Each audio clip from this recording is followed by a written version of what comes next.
সংসার করিনি এই টাকার জন্য। সৌদি আরবের 8,000 রিয়াল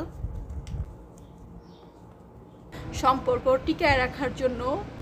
কিন্তু টাকাগুলা যখন আমার লস হবে দিনের পর দিন, আমি আল্লাহর কাছে ভরসা রাখছি। আমি জানি আমার আল্লাহ আমাকে কখনোই ঠকাবে না। আসসালামু আলাইকুম, কেমন আছেন সবাই? এখন হয়েছে দুপুরবেলা, মানে 12টার একটু উপরেই বাজে। বাপরে বাপ, আমি আমার ম্যাডামের মানে গাড়ির মধ্যে বসছি। এত মানে কি বলবো, মানে এখানে মানে এত গরম, এত গরম। তো আমার ম্যাডাম যখন গাড়ি চালায় তখন এসি অন করে দেওয়া চালায়, মাশাআল্লাহ তাবারাকাল্লাহ। তো এখন তো আর আমি সেটা করবো না, তাই না? আমি এগুলো বুঝিও না, আমি এগুলো বুঝি না, কারণ আমি তো গাড়ি ড্রাইভ করতে পারি না। তবে হ্যাঁ, আমি যদি আবার শিখি তাহলে আমি বুঝতে পারবো, যেহেতু আমি গাড়ি টাড়ি এইসব সম্পর্কে জানি না। আচ্ছা যাই হোক, যেটা বলতে আসছি সেটা বলি। তো আমার আপুরা ভাইয়েরা কে কেমন আছেন, কে কোথা থেকে ভিডিও দেখতেছেন, যাই হোক সবার প্রতি অনেক অনেক দোয়া ও ভালোবাসা জানিয়ে আমি আমার ভিডিওটা শুরু করে দিলাম। এতক্ষণ আমি অনেক কাজ করছি, অনেক পরিশ্রম করছি, তবে আজকে কোনো ভিডিও বানাইনি। ভালো লাগতাছিল না, সেই জন্য। ফোনটা যদি এইভাবে ধরতে পারতাম, এইভাবে, তাহলে ভালো হইতো। ফোনটা কোন জায়গায় বসে তারপরে কথা বলতে পারলে ভালো হইতো। গরম, অস্থির লাগতেছে। বাসার ভিতরে যাবো নাকি এখানে কথা কম? দূরো দূরো দূরো দূরো। আচ্ছা তাকে এখানে কথা কই, মোবাইলটারে এইভাবে। আচ্ছা ঠিক আছে। এখন আমি আপনাদের সাথে আমার ভালো লাগা, আমার খারাপ লাগা, আমার দুঃখ, আমার সুখ সব কিছু আপনাদের সাথে শেয়ার করতে আসছি। কারণ আপনারা আমার পরিবার, এই জন্য আমি আমার লাইফস্টাইলটা আপনাদের সাথে শেয়ার করি। আসলে সত্যি কথা বলতে কি, আমরা আসলে ক্যামেরার মধ্যে যতটুকু আপনাদেরকে দেখাই, আপনারা অতটুকুই দেখেন, যতটুকু জানাই অতটুকুই জানেন, এর বেশি কিন্তু জানেন না। তো খারাপ লাগতেছে অনেক, এই জন্যই মানে ভিতরটা ফাঁপড়ে রয়েছে। এই যে এইখান থেকে না মানে বন্ধ হয়ে রয়েছে। আপুরা কেন বন্ধ রয়েছে জানেন? বন্ধ হয়ে রয়েছে সেটা দেখাচ্ছি আপনাদেরকে। এই যে দেখতে পাচ্ছেন আপুরা, এই যে টাকা, এগুলো হয়েছে আমার স্যালারি। এইখানে সব হয়েছে 500 টাকা নোট। এইভাবে কথা বলি। তো এইখানে প্রায় আমার কত টাকা, এখানে সৌদি আরবের 8,000 রিয়াল এইখানে। আর বাংলাদেশের হচ্ছে প্রায় কত লক্ষ টাকা হবে আমি সেটা একটু পরে বলি, আগে আপনাদের সাথে একটু কথা বলে নিই, ঠিক আছে? এই যে টাকা, টাকা রে টাকা, এই টাকা, টাকা তুই মানুষকে এই টাকার জন্য শত্রুও বানাইতে পারিস, আবার অনেক আপনও বানাইতে পারিস। টাকা এমন একটা জিনিস। টাকা আমাকে অনেক কিছু শিখাইছে, টাকা আমাকে অনেক মানুষকে চিনাইছে। এই টাকা মানে কি বলবো আজকে আসলে আমি মন খুলে আপনাদের সাথে আজকে কিছু কথা বলবো। আমার আমার মনের মধ্যে যে কষ্টগুলা, সেগুলো আমি আপনাদের সাথে শেয়ার করবো আজকে। আমি জায়গা চেঞ্জ করলাম, থাকতে পারতেছি না গরমে, আমি অস্থির হয়ে যেতেছি। উমাগো, আমার হবু হাজব্যান্ড আমার বলে কি যে আমি তো শুধু একটা কথাই ভাবি যে তুমি কিভাবে আইলে বাংলাদেশে থাকবে এই গরমের মধ্যে এসি ছাড়া। আচ্ছা, এখন আবার অনেকে বলতে পারেন ওরে বাবা, সে কোন দেশের ম্যাডাম ফুলি যে একটা এসি ছাড়া বাংলাদেশে এসে থাকতে পারবে না, এই কথাটা অনেকে বলবে। তো যারা বলবেন তাদেরকে বলি, আমি সৌদি আরবে থাকি একটানা 16 বছর শেষ, 17 বছর রানিং চলে, ঠিক আছে? আর আমি যখন আসছিলাম বাংলাদেশ থেকে তখন আমি অনেক ছোট ছিলাম, আমার বয়স অনেক অল্প ছিল। আমি টাকা দিয়ে তারপরে আমি আমার যে মানে বিদেশে আসার যে যা যা করতে হয় তার সব কিছু আমি শুধু টাকা দিয়ে করাইছি, ঠিক আছে? কারণ আমার যতটুকু বয়স ছিল অতটুকু বয়সে সৌদি আরবে আসা যাবে না। হ্যাঁ, আসতে পারতাম, সৌদি আরব এয়ারপোর্ট থেকে আমাকে আবার বাংলাদেশে পাঠিয়ে দিত। সো আমি টাকা দিয়ে দিয়ে সব কিছু করাইছি, ঠিক আছে? নাহলে তারপর অনেকে এসে বলবো আল্লাহ আপনি এত বছর বিদেশ করছেন, তাহলে আপনার বয়স না জানি কত। যাই হোক আপুরা, তো এখন সবচেয়ে বড় কথা হয়েছে আমি একটানা সৌদি আরবে এত বছর থাকলাম। আর অনেকের একটা প্রশ্ন সবসময় থাকে যে আপনি এর ভিতরে কতবার বাংলাদেশে গেছেন? হ্যাঁ, আমি এর ভিতরে মাত্র 2বার বাংলাদেশে গেছি, শুধু 2বার, ঠিক আছে? তাও আবার ছুটিতে, ক্ষণিকের জন্য। তো সুতরাং আমি 24 ঘন্টা এসির ভিতরে থাকি, আমি সবসময় ভালো একটা পরিবেশে থাকি। সো আমার এইখানে থেকে আমি অভ্যস্ত। তো সেই জন্যই আমার হবু হাজব্যান্ড এই কথাটা বলছে যে তুমি বাংলাদেশে এসে এসি ছাড়া কীভাবে থাকবা গরমের মধ্যে, ঠিক আছে? এবং সেও কিন্তু লং টাইম বিদেশ করে গেছে, সেও প্রায় একটানা 13 বছর শেষ করে 14 বছর রানিং চলে, ঠিক তখন সে বাংলাদেশে গেছে, ঠিক আছে? সেও গরমে থাকতে পারে না। আচ্ছা যাই হোক, এইসব কথা পরে বলবো, আগে আমি এইটা কথা বলে লই, যেটা বলতে চাইছিলাম সেটা বলি। আপুরা, কথা হয়েছে কি, আমার এইখানে কয় মাসের স্যালারি সঠিক আমি বলতে পারবো না, তবে গুনলে বলতে পারবো। তো আমার ম্যাডাম এই টাকাগুলো আমার দিছে। তো ম্যাডামের কাছে আরও আমার প্রায় কয়েক মাসের স্যালারি আছে, ওগুলো এখনও দেয় নাই। তবে আমি এখন যদি বলি যে মামা এত মাসের স্যালারি আপনার কাছে আছে, তো আমার ম্যাডামের সাথে সাথে টাকাগুলো নিয়ে আসবে এবং আমারে দিয়ে দিবে। আমার ম্যাডাম সব সময় মানুষের মানুষের কাছ থেকে, মানুষ যদি তার কাছে কোনো টাকা পয়সা পায়, এগুলো আমার ম্যাডাম খুবই তাড়াতাড়ি এগুলো শোধ করে দেয়, কারণ আমার ম্যাডাম এগুলো প্রচণ্ড ভয় পায়। আমার ম্যাডামের একটাই কথা যে কারো ঋণ আমি রাখতে চাই না। এর জন্য যখন আমার মানে মাসটা শেষ হয়, বা আমি যখন মামাকে বলি যে মামা এত মাস গেছে, সাথে সাথে আমার ম্যাডামই কী করে, কয়েকদিন পরে আমার টাকাগুলো নিয়ে আসে, আইনা বলে কেলা জনা তোর টাকা। তা আমি বলি যে মামা কি লেগে আপনার কাছে রাখেন? কয় না না না, তোর টাকা তোর কাছে রাখ। তো একদম ক্লিয়ার করে দিয়ে দেয়। তো এই যে আমার ম্যাডাম যে আমার টাকাগুলো দেয়, তা আমি এই টাকাগুলো কী করি, যেহেতু আমার বিয়ে হয় নাই, আমি স্টিল নাও আনম্যারিড, আমার কোনো পিছু টান নাই, আমার কোনো মানে আমার বিয়ে হয় নাই, এই হলো কথা। কারণ অন্য অন্য মেয়েরা যে বিদেশ করে তাদের একটা পিছু টান থাকে, তাদের বাড়িতে তাদের বাচ্চা থাকে, স্বামী থাকে, তাদের একটা সংসার থাকে, তাদেরকে দিতে হয়। আমার তো এটা করতে হয় না। আর আল্লাহর রহমতে আমার বাবা খেটে খায়, মাশাআল্লাহ তবরাকাল্লাহ। হ্যাঁ, তবে মাঝে সাঝে আমি হয়তো বা টাকা পয়সা দেই বাজার সদায় খাওয়ার জন্য, কিংবা আগে আগে মানে দিতাম, এখন আর অতটা দেওয়া হয় না, এখন খুবই কম। তো মূল কথা হয়েছে, যেই স্যালারিগুলো আমি পাই, আমার টাকাগুলো আমারই থাকে, আমি জমায় জমায় জমায় জমায় টাকাগুলো রেখে দিই, হয় স্বর্ণ কিনি, নাহলে টাকাগুলো রেখে দিই। কিন্তু এই যে কষ্টের টাকা, এই যে স্যালারিগুলো যে পাই, বিশ্বাস করে না পুরা, আমার ম্যাডামে সবসময় আমাকে টাকা ক্লিয়ার করে দিয়ে দেয়। কিন্তু দুঃখের বিষয়, মানে কিছু কিছু মানুষ আছে, মানে তারা আসে টাকা হাওলাতের জন্য, এত সুন্দর সুন্দর এত মিষ্টি মিষ্টি কথা বলে, মানে একদম পেটের মধ্যে ঢুইকা জায়গা যায়, তারপর টাকাগুলো নেয়, নিতে নিতে নিতে নিতে নিতে নিতে। তো যাই হোক, টাকাগুলো যখন নেয় তখন খুব সুন্দরভাবে নেয়, কিন্তু আপুরা টাকাগুলো যখন চাইতে যাই, মানে কি বলবো, মানে তাদের ব্যবহার, মানে আমি আসলে বলে বুঝাইতে পারবো না। মানে তাদের কাছে সবচেয়ে খারাপ মানুষটা আমি হয়ে যাই, সবচেয়ে খারাপ মানুষটা আমি হয়ে যাই। তো আমার মতো ভুল কেউ করবেন না, টাকা পয়সা দিয়ে কখনো সম্পর্ক ঠিক রাখার চেষ্টা করবেন না। যেই সম্পর্ক টিকে থাকবে সেটা এমনি টিকে থাকবে, টাকা পয়সা দিয়ে না। কিন্তু আমি এটা আসলে বুঝতাম না, কিন্তু আমি এখন বুঝি। আমি অনেক ভুল করছি আপুরা, অনেক ভুল করছি। আমি যেই ভুলগুলা করছি সেগুলা আমি প্রতিনিয়ত, আমি একটু আগে আমি বসে বসে আমি চিন্তা করলাম, আমি কি বলবো আপুরা, আমি আমার নিজের কপালটা যদি আমি এখন থাপড়াইতে পারতাম, আমার কাছে মনে হয় আমি শান্তি পাইতেছি না বোনেরা। আমার অনেক খারাপ লাগে। আমি এত কষ্ট করে করে মাসের পর মাস আমি স্যালারিগুলো জমাই। হ্যাঁ ঠিক আছে, হয়তো বা সরল মনে আমি কারোর সাথে মোবাইলে কথা কইতে গেলে বের বের বের বের বের বের করে বলে দিই। তো ওই মানুষটাই আবার কি করে, কিছুদিন পর আসে কোনো না কোনো একটা ইস্যু নিয়ে আসে, আমার এই বিপদ, আমার ওই বিপদ, আমারে দাও। তো ওই যে সরল মনে দেই, দিয়া দিয়া দিয়া দিয়া দিয়া দিয়া অনেক টাকা দিছি। এখন এই টাকা আমি কবে পাবো আমি সঠিক জানি না, তবে আমার অনেক কষ্ট হয়, কারণ এগুলো আমার কষ্টের পরিশ্রমের টাকা। কারণ আমরা যারা প্রবাসী, আমরা যারা কাজ করি, বিশ্বাস করেন আমাদেরকে আমাদের মালিকেরা কোনো দিন টাকার জন্য আটকায় না, আমাদের সব সময় মাসের টাকা মাসে ক্লিয়ার করে দেয়। তো আমাদের কাছে সবসময় আল্লাহর রহমতে টাকা থাকে, না থাকে তা না, অবশ্যই টাকা থাকে। কিন্তু সমস্যাটা হয়েছে যখন অনেক মাসের টাকা জমাইছি, দেখা যাইতেছে কাছের কোনো মানুষ একটু ফোন দিছে, ফোন দেওয়ার পর দেখা যাচ্ছে আবেগে আপ্লুত হয়ে যায়, হয়তো বা শেয়ার করি যে আজকে এত টাকা পাইলাম, এটা সেটা হয়তো বা দেখাই। তো তারা আর কি টাকাগুলো দেখে, তারপর কিছুদিন পর আবার তারাই আবার ফোন দেওয়া বলবো যে আমার অমুক সমস্যা হয়েছে, অমুক টাকা হয়েছে, আমার দেও। তো নেওয়ার সময় অনেক সুন্দর ব্যবহার করে আপুরা, কিন্তু যখন চাই তখন আমি সবচেয়ে খারাপ মানুষ তাদের কাছে, মানে আমি শত্রু, আমি আর ভালো না, আমি একদম ভালো না। তো অনেক ভুল করছি, যাই হোক অনেক ভুল করছি, আমি আমার কষ্টের কথাগুলো কারোর সাথে আমি শেয়ার করতে পারি না, সেই জন্য আমি আজকে আপনাদের সাথে শেয়ার করলাম। অনেক বোকামি করছি আমি। 8 বছর আগে যখন বাংলাদেশে গেছিলাম, তখন আমি কি করছিলাম জানেন, আমি অল্প অল্প অল্প অল্প একটু একটু করে টাকা জমায় জমায় জমায় জমায় আমি স্বর্ণ কিনছিলাম। আমার সব স্বর্ণ মিলে 9.5 ভরি স্বর্ণ আমি কিনছিলাম। সেই স্বর্ণগুলো নিয়ে আমি 8 বছর আগে ছুটিতে বাংলাদেশে গেছিলাম।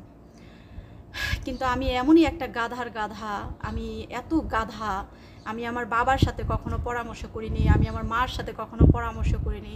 আর মানে আমার তেমন কোনো একটা মানুষ ছিল না যে তার সাথে আমি পরামর্শ করব বা আমি বুঝবো বা কেউ আমাকে এতটুকু জ্ঞান দিবে, ওই জিনিসগুলো আমার মাথায় ছিল না।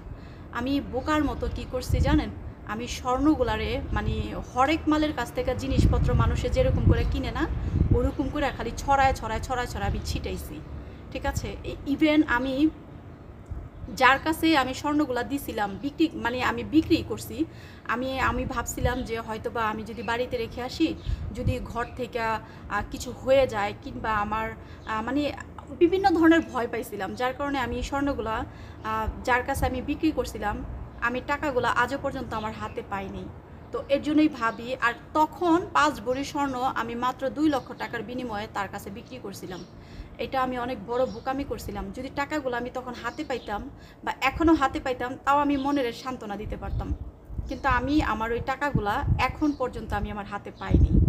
তো আমি আসলে চিন্তা করে দেখতেছি যে আজকে আমি যদি ওই 5 ভরি স্বর্ণ ওই মানুষগুলারে না দিতাম, স্বর্ণগুলো যদি আজকে আমার বাপের কাছে রেখে দিতাম, তাহলে আমার 5 ভরি স্বর্ণ আজকে আমার 5 লাখ টাকা হইতো, ঠিক আছে। সরি, 5 ভরি স্বর্ণ না, 5 ভরি স্বর্ণ তো আমি বিক্রি করছি, আরও যে অন্য অন্য স্বর্ণগুলো ছিল সেগুলা মানে আরও অন্য অন্য মানুষের কাছে আমি বিক্রি করছিলাম বলদের মতো, ঠিক আছে, শুধু সম্পর্ক টিকায় রাখানোর জন্য। কারণ আমি দেখতেছি যে অমুকের যদি এখন স্বর্ণ না দেয় সম্পর্ক নষ্ট হয়ে যাবো, বা অমুকের যদি না দেয় তাহলে তো সম্পর্ক নষ্ট হয়ে যাবো। এই সম্পর্ক বাঁচানোর জন্য আমি আমার স্বর্ণগুলো ছিটায় ছাটায় শুধু দিছি। তো এখন মূল কথায় আসি। তো একজনকে দিছি 5 ভরি স্বর্ণ, মানে বিক্রি করছি আর কি, মাত্র 2 লাখ টাকার বিনিময়ে। আমি তো বুঝতে পারিনি তখন আর কি। তো ওই টাকাগুলো আমি এখনও হাতে পাইনি, গেল। তারপর আমার মার গলার মধ্যে আমি 1 ভরি স্বর্ণের ওজনের চেন দিয়েছিলাম, সেই চেনটাও ওনারা নিচে নিয়ে বন্ধক রাখছে, কিন্তু পরে আর দিতে পারে না। পরে ওই চেনের বদলে 50,000 টাকা আমাকে দিছিল, ঠিক আছে, দিছিল।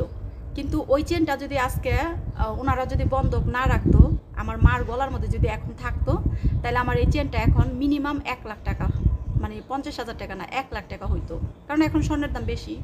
তারপর ওই যে আরও যে কিছু কিছু মানুষকে যে স্বর্ণ দিছিলাম, তাদেরকেও যদি স্বর্ণগুলো না দিতাম, আমি যদি রেখে দিতাম, মূল কথা হচ্ছে আমি 9.5 ভরি স্বর্ণ মুঠ নিছিলাম। এই সবগুলো স্বর্ণ যদি আমি আজকে আমার বাবার কাছে রেখে দিতাম, তাহলে আমার বাড়িতে এই স্বর্ণগুলো থাকতো। আমার মানে আল্লাহ, আমি যে কত বড় ভুল করছি, আমি যে কত বড় বোকামি করছি, এটা একমাত্র আমি জানি আর আমার আল্লাহ জানে। অনেক বড় বোকামি করছি, আপুরা জানেন না, অনেক বড় বোকামি করছি। আমার স্বর্ণ আমি একটু আগে অনেক চিন্তা করে দেখলাম, আহারে মানুষ কত আমার ভালো চায়, তাই না? হায় রে মানুষ, আজকালকার দিনের মানুষ কি জানেন, সবাই শুধু নিজেরটা চিন্তা করে। এই যে আমি মাসের পর মাস স্যালারি পাই, টাকা পাই, আর কিছু কিছু মানুষ আমার কাছ থেকে খালি হাওলাত নেয়, খালি হাওলাত নেয়। কারণ ওই যে আমি বলদ দেখে আমার কাছ থেকে খালি হাওলাত নেয়। অথচ তাদের কাছে টাকাগুলো আমার রেখে আমার কিন্তু কোনো লাভ হইতেছে না। আমার টাকাগুলো বাড়তেছে না। আমার কি কোনো লাভ হইতেছে? কোনো লাভ হইতেছে না, আমার লস হইতেছে। কিন্তু এই টাকাগুলো আমি যদি তাদেরকে না দিয়ে আজকে যদি আমি আমাদের বাড়ির আশেপাশে যদি আমি কিছু জমি জমা কিনা যদি ফালায় রাখতাম, তাহলে এই মুহূর্তে আমি জমিগুলো যদি বিক্রি করতাম, তাহলে আমার মিনিমাম কিছু হইলেও টাকা লাভ আসতো, অনেক ভালো হইতো। কিন্তু তাদেরকে আমার টাকাগুলো হাওলা দিয়ে কী হয়েছে? কিচ্ছু হয় নাই।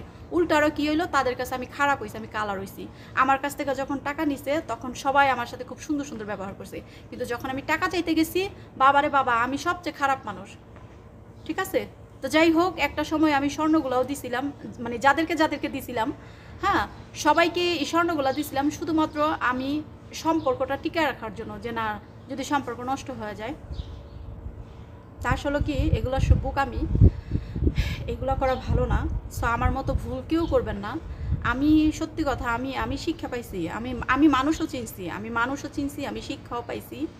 কারণ আমি দেখছি মানে টাকা পয়সা হাওলাত দিলে এক সম্পর্ক নষ্ট হয়ে যায়, আর আরেকটা কথা হয়েছে মানে নেওয়ার সময় খুব ভালো ব্যবহার, আনার সময় তাদের চেহারার দিকে তাকানো যায় না। মানে এটা হয়েছে, মানে কি বলবো, আসলে কিছু বলার নাই। এখন আমি আমার নিজের কপাল নিজে থাপড়াই, আর আমি চিন্তা করি, আমি যখন একা একা বসে থাকি তখন আমি এগুলো ভাবলে আমার ভিতর মানে পুরো ফাঁপড় হয়ে যায়। তো আমার একটাই কথা, আত্মীয় স্বজন যে যেইখানে আছে, সম্পর্ক যেমনই থাক না কেন, মধুর সম্পর্ক থাক বা তিতা সম্পর্ক থাক, যেমনই থাক না কেন, আমি মনে করি টাকা পয়সা দিয়ে কারোর সাথে লেনদেন করার কোনো দরকার নাই। যে নাকি সম্পর্ক ঠিক রাখবে সে এমনি রাখবে, আর যে রাখবে না সে রাখবে না। তো আমি জন্না আমার মাথায় আগে বুদ্ধি ছিল না, এখনও যে বুদ্ধি আছে তা না, এখন আমি বলদ টাইপেরই, কিন্তু তারপরও এখন বুঝি এইটাই, যে ওই যে তখন যদি স্বর্ণগুলা যদি ছিটায় ছড়ায় যদি আমি ওদিক না দিতাম, স্বর্ণগুলা যদি আমি আমার বাপের কাছে রেখে দিতাম, তাহলে আমার বাপের কাছে থাকতো।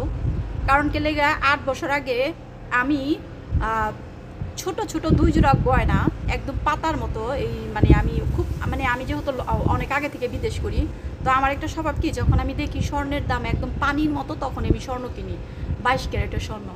তো আমি আমার আব্বুর কাছে ছোট ছোট এই সাজনা পাতার মতো 2 জোড়া কানের দুল রাইখাইছিলাম। আমার বাপের কাছে সেই কানের দুলগুলো এখন পর্যন্ত আছে, কিন্তু ওইখান থেকে 1 জোড়া আমি আবার আরেকজনকে দিয়ে দিছি আবেগে পইরা। যাই হোক, ওইটাও বাদ, যেহেতু দিয়ে দিছি সমস্যা নেই। কিন্তু এখন বর্তমান 1 জোড়া স্বর্ণের দুল, তো এই যে ছোট ছোট স্বর্ণের দুলগুলা এখন পর্যন্ত আমার বাপের কাছে আছে। কেন আমার বাপেকে চাইলে কি ওগুলো বিক্রি করে খাইতে পারতো না? একটা কথার কথা কই, আমার বাপে তো খায় না। তাহলে ওই যে তখন আমি যে ভয়টা পাইছিলাম, আমি শুধু বোকামি করছিলাম, বুঝতে পারিনি।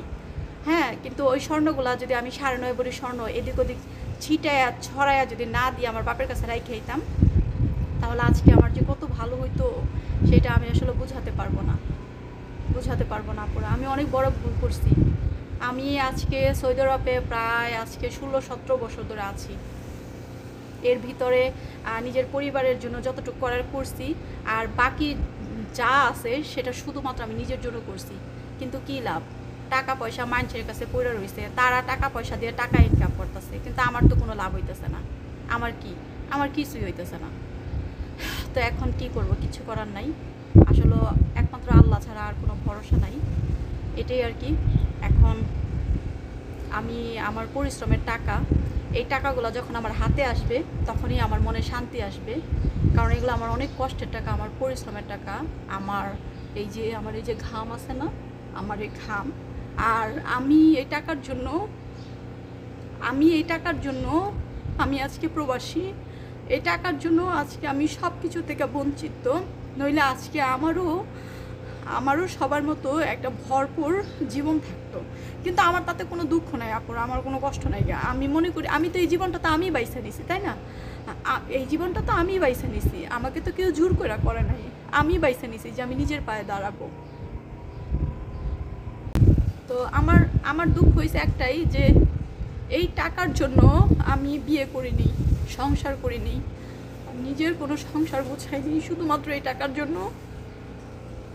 কারণ আমি নিজের পরিবারের কথা চিন্তা করছি, আমার নিজের কথা চিন্তা করছি। কারণ আমি জানি যে আমার পরিবার এখন একদম এলোমেলো। আর এই অবস্থায় আমি যদি বিয়ে করি, বা আমাকে যদি আমার বাবা আমাকে বিয়ে দিয়ে দেয়, তাহলে আমিও হয়তো ওরকম একটা এলোমেলো ফ্যামিলির মধ্যে গিয়ে পড়বো। সো আমি এটা চাই না। আর আমি এখনও একটা বাচ্চা মেয়ে, আমি এখনও ছোটো, আমি অত বেশি একটা আছে না যে একটা ম্যাচিউর ওটা হইনি। যাই হোক, আমি আজকে এই টাকার জন্যই কিন্তু বাংলাদেশ ছাড়ছি, এই প্রবাসের বাড়িতে আসছি। এখন পর্যন্ত নিজের কোনো কিছু করিনি, এখন পর্যন্ত দুনিয়ার কোনো কিছু আমি দেখিনি। তো এই যে কষ্ট করে যখন আমি স্যালারিগুলো পাই, আমার ম্যাডামে আমার প্রতি মাসের টাকা মাসে মাসে ক্লিয়ার করে দেয়, ঠিক আছে? আমার ম্যাডাম যদি আজকে আমার টাকাগুলো যদি না দিত, আমি মনের সান্ত্বনা দিতাম, এইটা বলে সান্ত্বনা দিতাম যে আমি তারটা খাচ্ছি, তারটা পড়তেছি, তার বাড়িতে আছি। সে আমার যদি নাও দিত আমার কষ্ট হইতো না। কিন্তু না, আমার ম্যাডাম যেখানে আমাকে প্রতি মাসের টাকা একদম ক্লিয়ার করে দিয়ে দেয়, কোনো দিন একটা টাকা আটকায় নাই, সবসময় আমাকে আমার প্রতি মাসের স্যালারি আমাকে দিয়ে দেয়।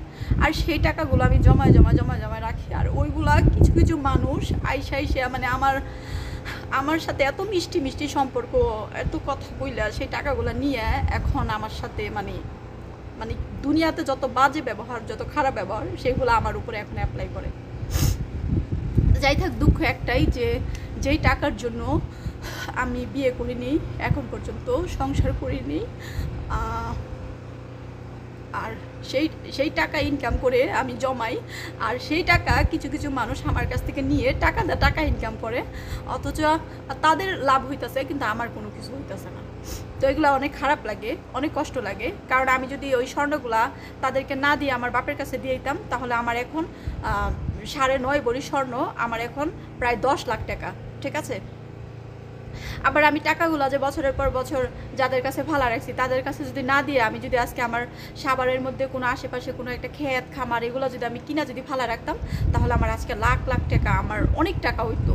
তো আমার কি লস হইতেছে না? অনেক লস হইতেছে। তো আমার অনেক কষ্ট লাগে, আমার মনের মধ্যে অনেক কষ্ট, আমার মনে অনেক দুঃখ, কিন্তু আমি আসলে কারোর কাছে বলতে পারি না। আমি একা একা শুধু কান্না করি আর আল্লাহর কাছে বলি যে আমার সৎ টাকা, আমার অনেক পরিশ্রমের টাকা, আমি জানি না কবে পাবো। আমার হালাল পয়সা এগুলো আমি যদি কোনো একটা হসপিটালের মধ্যে দেই, আমার মনে হয় রুগীগুলা খেয়ে ভালো হয়ে যাবে, কারণ এগুলো আমার সৎ পয়সা, আমার হালাল পয়সা, আমার অনেক পরিশ্রমের টাকা। তো আমার একটাই অনুরোধ থাকবে সবার কাছে, কখনো আত্মীয় স্বজনের সাথে সম্পর্ক টিকায় রাখার জন্য, ভালো থাকার জন্য কোনো দিন টাকা পয়সা দিয়ে লেনদেন করবেন না। কারণ টাকা নেওয়ার সময় অনেক সুন্দর সুন্দর কথা বলে, ভালো ভালো কথা বলে টাকা নেয় মানুষ, কিন্তু টাকাগুলা যখন চাইতে যাইবেন বা চাইতে যাই, তখন আমার থেকে খারাপ এই পৃথিবীতে আর কেউ নাই, তখন আমি খারাপ। ঠিক আছে? আর আমার আত্মীয় স্বজনের কোনো দরকার নাই, আমি একা আছি, আলহামদুলিল্লাহ আমি ভালো আছি। আমার যদি ভালো না লাগে, আমার যদি কথা বলতে ইচ্ছে করে, আমি ওই গাছের লগে কথা কমো, পাখির লগে কথা কমো, আকাশের লগে কথা কমো, কিন্তু তারপর আমার দরকার নেই। কারণ কি লেগে যাদের সাথে আমি মিশে, যাদের সাথে চইলা আমার লস হবে দিনের পর দিন, আমি মনে করি তাদের সাথে না চলাটাই ভালো। ঠিক আছে? এখন শুধু আল্লাহ দোয়া করতেছি আল্লাহর কাছে, যাতে আমার হালাল পয়সা, আমার পরিশ্রমের পয়সাগুলো যাতে আমি আবার ফেরত পাই, এই হলো কথা। তবে হ্যাঁ, টাকাগুলো যদি আমি এই মুহূর্তে ফেরত পাই তাহলে আমার ভালো হবে, কারণ এই মুহূর্তে এমনিই তো জমি জমা অনেক দাম হয়ে গেছে, তাই না? তারপরেও যদি একটু সস্তা টাইপের যদি জমিটা আমি পাই, তাহলে কিনা ফালায় রাখুন ভবিষ্যতের জন্য। এখন যদি আর কি টাকাগুলো পাই তাহলে আর কি। আর যদি এই টাকা যদি একেবারে মানে বছর খালি যাইতেই থাকবো যদি আমি না পাই, তাহলে ওই মনে করেন যেই দিনে জায়গা জমি আরও বেশি দাম হয়ে যাবো, তো ওই দিনে আমি টাকাগুলো পাই কী করুন? কোনো লাভ আছে? কোনো লাভ নেই। এই আর কি বলবো। যাই থাক, ম্যাডামের কাছ থেকে স্যালারি পাইছি, আরও আছে, আরও দিব আমার ম্যাডাম। 8,000 রিয়াল পাইছি। টাকাগুলো আমি আপনাদেরকে দেখাবো। আমার খারাপ লাগতেছিল, আমার ভিতরটা ফাঁপড় হইতেছিল। আমি একটু আগে একা একা বইসা অনেকক্ষণ চিন্তা করলাম, আল্লাহ আমি কি ভুল করলাম, আমার জীবনে আমি কত বড় বোকামি করলাম। আল্লাহ, এই টাকার জন্য আমি বিয়ে করিনি। আমার সমবয়সী যত মেয়েরা আছে সবাই বিয়ে করে, সবাই সংসার করতেছে, সবার বাচ্চা আছে, স্কুলে যাচ্ছে, আমার কিছুই নেই, আমি কিছুই করিনি। শুধু টাকার দিকে তাকায় আমি সৌদি আরবের মধ্যে আসছি বা থাকতেছি। তো এখন আমি যদি আমার এই পরিশ্রমের টাকাগুলো দিয়ে যদি আমি কিছু না করতে পারি, আমার টাকা দিয়ে যদি সে টাকা দিয়ে টাকা বানায়, তাহলে এইটা কি আমার সহ্য হয়? আমার খারাপ লাগে না? অনেক খারাপ লাগে। আমার মন চায়, আমার এমনও মন চায় যে আমি, আমার মাথা এত গাধা কেন, আমার বুদ্ধিজ্ঞান কেন ছিল না? বুদ্ধিজ্ঞান আসলো, মানে সব কিছু হারায় তারপরে আসছে। ঠিক আছে? হ্যাঁ, হয়তো বা যারা বড় লোক তাদের জন্য ওই টাকা কিছুই না, কিন্তু আমি একটা গরিব মেয়ে, আমি একটা অসহায় মেয়ে, আমার জন্য এই টাকাগুলো অনেক কিছু। ঠিক আছে? কারণ সবচেয়ে বড় কথা হয়েছে, টাকার জন্য আমি আমার জীবনের অনেক কিছু বিসর্জন দিছি, জাস্ট টাকার জন্য। তো এবার বুঝেন আমি কতটা অসহায় মেয়ে। আমার ভিতরে রহম দাও আল্লাহ। আমার কষ্ট হইতেছে অনেক।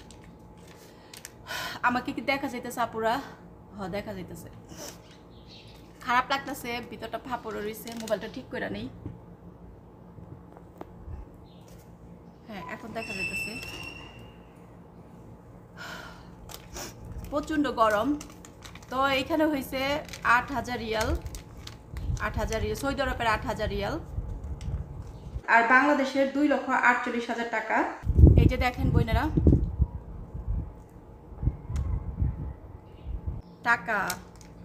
টাকার জন্য মানুষ কত সুন্দর ব্যবহার করে, আর টাকা যখন মানুষের হাতে যায় তখন মানুষের আসল রূপ, আহা হা, এত সুন্দরভাবে দেখা যায় মানুষের আসল রূপ। মানুষ আমারে কতটা ভালোবাসে সেটা মানে তখন আর কি বোঝা যায় যে আসলে কোন মানুষটা আমাকে কতটুকু ভালোবাসে।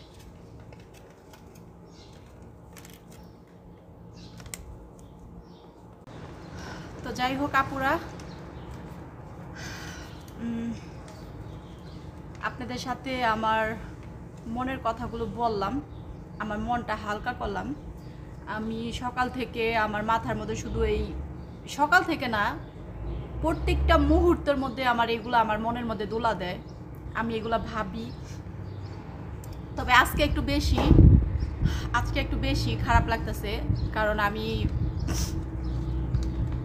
চিন্তা করে দেখলাম যে অনেক বড় ভুল করছি। টাকা তো পইরা রয়েছে মানুষের কাছে, সেটা ঠিক আছে, সেটা দিব, পাবো, কিন্তু যেই টাকাটা দিছি সেই টাকাটাই পাবো। কিন্তু টাকাটা যদি তাদেরকে না দিয়ে যদি আমি জমি কিনা রাইখা দিতাম, তাহলে আমার এই 8 বছরের ভিতরে, 8 বছর না, 8 বছর আরও বেশি, দেশে যাওয়ার আগ থেকে মানে আমি টাকাগুলো দিছি। তো আজকে আমি জমি বিক্রি করলে অনেক টাকা পাইতাম, গেল এটা। আবার এই যে স্বর্ণগুলা দিছিলাম, স্বর্ণগুলোর টাকা যদি আমি পাইতাম হাতে, তাহলে মনের সান্ত্বনা দিতাম যে না পাইছি। স্বর্ণগুলোর টাকাও পাইনি, তখনকার দাম অনুযায়ী আমি দিছি, মাইনা নিলাম। আবার টাকাগুলো যদি হাতে পাইতাম তাহলে মনের সান্ত্বনা দিতাম, টাকাগুলো আমি পাইনি।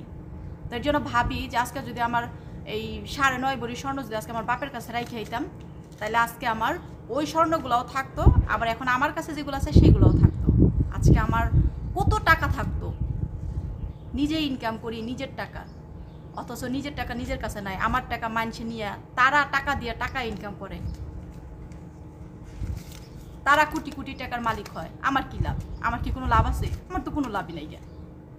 আমি এখানে গাদার খাটনি খাটতাছি, গাদার খাটনি খাইতে খাইতে যে আমার মাসে মাসে আমার ম্যাডামে আমার মাসে মাসে টাকা দিতেছে, আর এই টাকাগুলো জমাই জমাই জমাই জমাই আমি রেখে দিই। এক একজনে ফোন দেয়, সুন্দর সুন্দর দুইটা কথা কয়, মিষ্টি মিষ্টি আবেগে আপ্লুত, আজকে এত টাকা পাইছি, এত টাকা পাইছি, খুব সুন্দর করে কই, মনের দুঃখটা আর কি শেয়ার করি। তারা দেখে, দেখে কিছুদিন পর আসে, মা গো আমার আজকে এই বিপদ আমার দেও। কি সুন্দর করে টাকা হাওলাত নেয় রে বইনেরা, বইনে কি সুন্দর করে নেয়, এত সুন্দর ব্যবহার পৃথিবীতে নাই। কিন্তু যখন আমি টাকা চাইতে গেছি, আরে বাবারে বাবা, আমার তে খারাপ, আমি খারাপ, আমার তে খারাপ আর পৃথিবীতে নাই। যাক, সমস্যা নেই, আমি খারাপ মানুষ, খারাপ, আমার ভালো হইতে হইব না। এখন আল্লাহর কাছে দোয়া করি, আমার সৎ পয়সা, হালাল পয়সা, পরিশ্রমের পয়সা, আল্লাহ তুমি টাকাগুলো আমার তাড়াতাড়ি ফিরিয়ে দিয়ে দাও। টাকাগুলো আমি পাইলে, আমি বুকে যখন টাকাগুলো পামু তখনই আমার শান্তি মিটবো, এইটাই, আর কিছু না। এইটাই হয়েছে আমার কথা। তাই আমার মতো ভুল আপনারা কেউ করবেন না, আমি জানি আপনারা করবেন না, তারপর আর কি বললাম। টাকা পয়সা দিয়ে কারোর সাথে সম্পর্ক টিকিয়ে রাখবেন না, যা যেই সম্পর্ক টিকার এটা এমনি টিকবো, আর যেটা টিকবো না এটা টিকবো না। যাই হোক, টাকা রে টাকা, টাকা তোর পিছনে সুইটা জীবনে কোনো কিছু পাইনি, জীবন থেকে অনেক কিছু আমি বঞ্চিত করছি। পৃথিবীতে তো মানুষ একবারই আসে, তাই না? পৃথিবীতে মানুষ একবার আসে, আইসা বিয়ে করে, শাদি করে, মজা নেয়, মাস্তি করে, কত কিছু করে। আমি তো এগুলোর কোনো চেহারাই দেখলাম না, শুধু এই টাকার জন্য, শুধু এই টাকার জন্য। এখন অনেক আইসা বলবো যে তোমার এত টাকার চাহিদা কে লেগা? আমার টাকার চাহিদা আছে, কারণ আমি অভাব খুব কাছ থেকে দেখে আসছি। অভাব জিনিসটা যে কি, কষ্ট জিনিসটা যে কি, সেটা আমি কাছ থেকে দেখেছি। আমার বাবাকে আমি দোষ দিব না? দিব না, কারণ আমার বাবা অসহায়, সে অসহায়, সে একজন মধ্যবিত্ত ফ্যামিলি, আলহামদুলিল্লাহ সে অনেক ভালো, মাশাআল্লাহ তাবারাকাল্লাহ। কিন্তু তারপরেও টাকার চাহিদা আছে, টাকা ছাড়া আজকালকার দিনে কোনো মূল্য নাই। টাকা নাই, আপনার কোনো মূল্য নাই, আপনার টাকা আছে, সবাই মূল্য আছে। আচ্ছা যাই হোক, অনেক কথা বলছি, কি করব বলেন, মনের দুঃখে, যন্ত্রণায়, কষ্টে। ওই যে কথা আছে না যে যার ব্যথা সেই বুঝে, অন্য কি বুঝবে, তাই না? এই হলো কথা। সবাই আমার জন্য দোয়া করবেন, আমি যেন সামনে এরকম কোনো বোকামি আর না করি। আর আল্লাহর কাছে একটু দোয়া করবেন, আল্লাহ যেন আমার মাথায় জ্ঞান বুদ্ধি দেয়, আমি যেন বুঝতে পারি। এই হলো কথা, এটি আর কি বলবো। যাই, বাসায় যাই, বাসায় যেয়ে খাওয়া দাওয়া করবো। ভালো লাগে না পুরা, মনের মধ্যে যদি মানে কি বলবো, আসলে কিছু বলার নাই। বাসায় চলে যাই,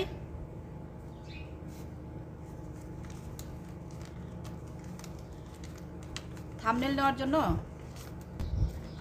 টাকা চলে যাবে, কারণ বাড়িতে যাব, শপিং টপিং করতে হবে, নিজের জন্য ফোন কিনতে হবে, তারপর চলে যাবে, টাকা থাকবে না, টাকা চলে যাবে। তাই আমি জানি আমার এই ভিডিও অনেকেই দেখবে, দেখুক, তাতে কোনো আমার যায় আসে না। আমি কারো বাড়িতে গিয়ে খাই না, কারোটা পড়িও না। আমি আমার নিজের ইনকাম করে নিজে খাই, নিজের মতো করে নিজে চলি, সমস্যা নেই, আল্লাহ ভরসা। আমি বাসায় যাই, বাসায় গিয়ে টাকাটা জায়গায় রাখি, খাওয়া দাওয়া করবো। অনেক খিদা লাগছে, যদিও সারাদিনে কিছু খাইনি, তারপরও খেতে হবে, বাঁচতে হবে, এই আর কি। তো আমি আল্লাহর কাছে দোয়া করি, আল্লাহ সবাইকে ভালো রাখুক, আমিন। আপনারাও বলেন আমিন। প্রচণ্ড গরম, আকাশটা অনেক সুন্দর বলার বাহিরে, কিন্তু এই মুহূর্তে ভিডিও করব না।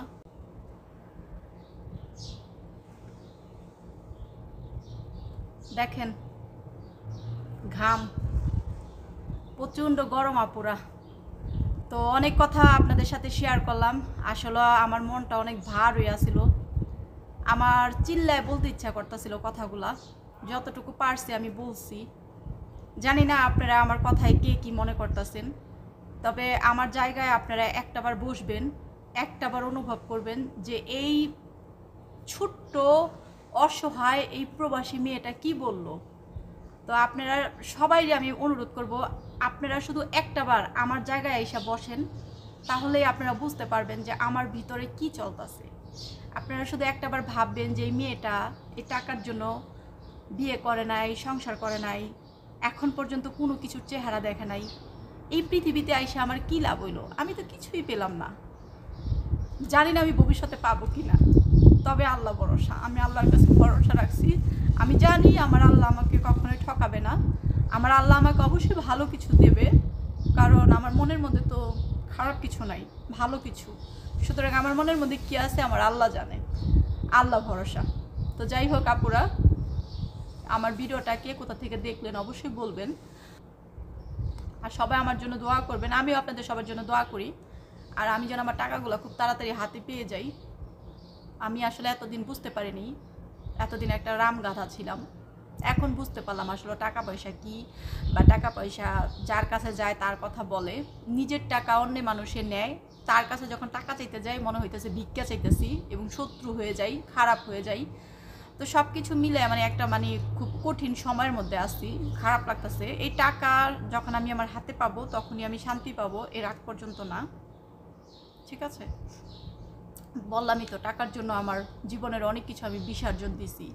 আপনাদের সবাইকে বলবো, আমার ভিডিও যদি আপনাদের কাছে ভালো লাগে, আমার লাইফস্টাইল যদি আপনাদের কাছে ভালো লাগে, তাহলে আপনারা সবাই এই ছোট্ট প্রবাসী বোনকে ভালোবাসা দিয়ে আপনাদের এই বোনের পাশে থাকবেন। ভালো থাকেন আপনারা সবাই, আবার আসবার একটা নতুন ব্লগ নিয়ে। আল্লাহ হাফেজ।